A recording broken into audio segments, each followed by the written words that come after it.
अस्सलाम वालेकुम। आप देख रहे हैं के न्यूज चैनल। खबरों के सिलसिले को आगे बढ़ाते हुए बात करेंगे तांदलियावाला की। तांदलियावाला में बढ़ती हुई वारदातों के, जहां थाना मामूकांजन के इलाके 497 गावबे में दौरान डकैती मज़ाहिमत पर डाकुओं ने इमाम मस्जिद को गोली मारकर जख्मी कर दिया।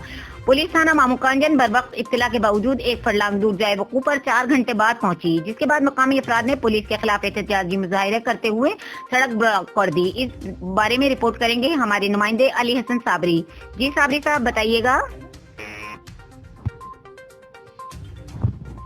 जी, थाना मामूकांजन के इलाका 497 गावबे में डकैती मज़ाहमत पर डाकुओं ने इमाम मस्जिद को गोली मारकर जख्मी कर दिया।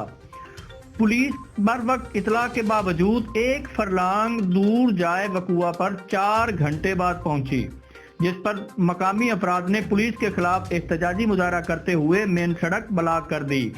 मजरूब को मामूकांजन से और तांदलियावाला से अलाइड अस्पताल रेफर कर दिया गया।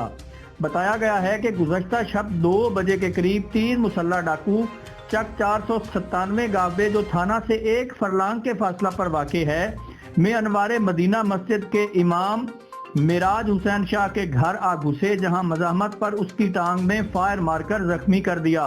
मजरूब के लवाहिकीन के मुताबिक पुलिस बर वक्त इतला के बावजूद 6 बजे जाए वकूआ पर पहुंची, जिसके खिलाफ देहातियों ने पुलिस गफलत के खिलाफ एहतजाज करते हुए रोड ब्लॉक कर दिया।